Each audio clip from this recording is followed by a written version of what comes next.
Our inquiry today begins not in the shadowed corners of a lodge, nor in the fertile ground of conspiracy, but in a place far more fundamental. We begin in the timeless, universal human search for meaning, for purpose, and for that elusive state we might call self-perfection.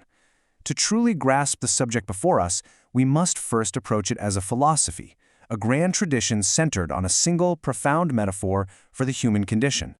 And herein lies the very heart of the matter. The sources we're examining suggest that the central, animating secret of this tradition is not a password, not a political plot, but rather an alchemical process of the soul.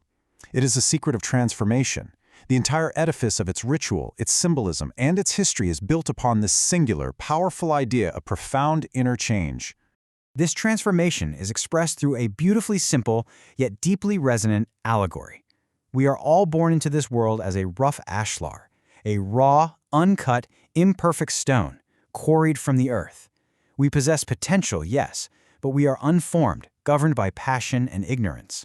The entire purpose of the Masonic journey, then, is to take up the symbolic tools of the stonemason, the gavel of will, the chisel of intellect, and to methodically work upon that rough stone of our own character.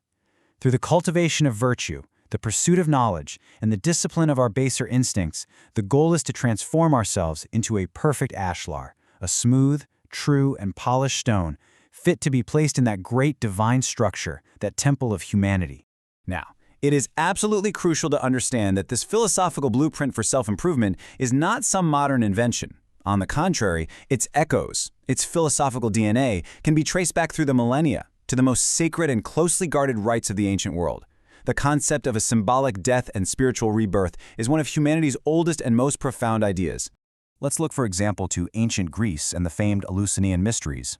For nearly 2,000 years, these initiations used the myth of Demeter and her daughter Persephone as a framework for a deep personal journey.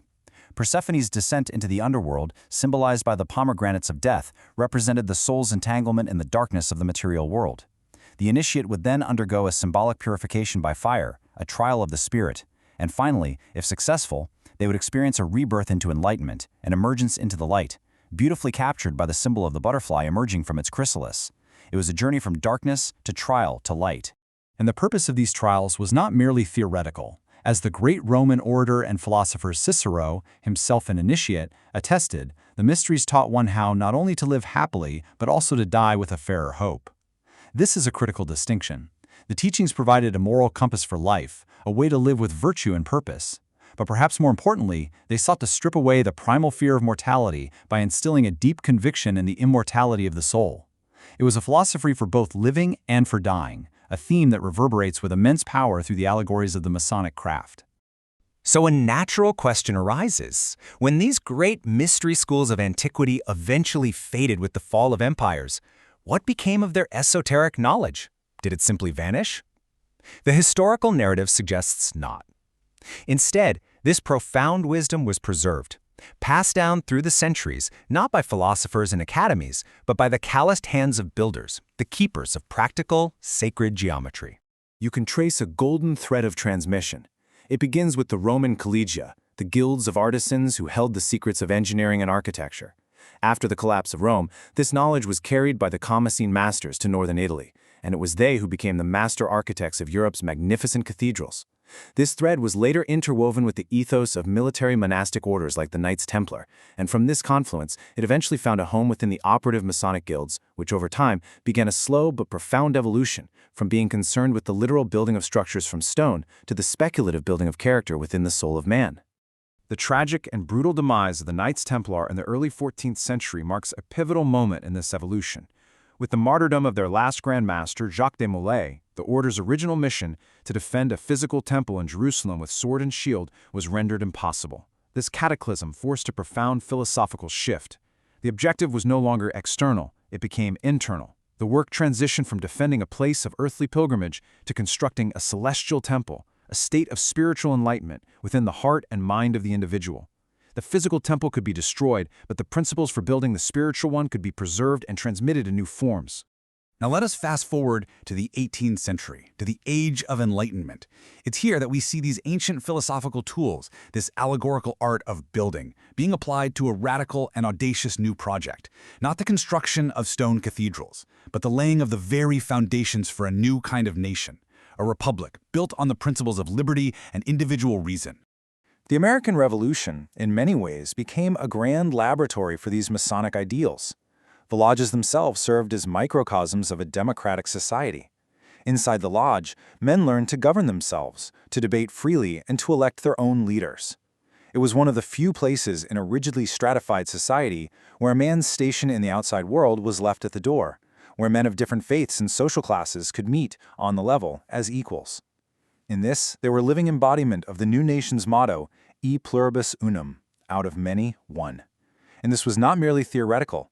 This network provided critical financial support, intelligence, and a sense of unified morale, particularly within military lodges, that proved indispensable to the war effort. And the symbolic union of these two projects, the building of the soul and the building of the nation, was made manifest for all the world to see on that day in 1793. When President George Washington, adorned not only in the regalia of his office, but also in the Masonic apron of a builder, ritually consecrated the cornerstone of the United States Capitol, he was acting in his full capacity as a master mason. This was a profound public statement.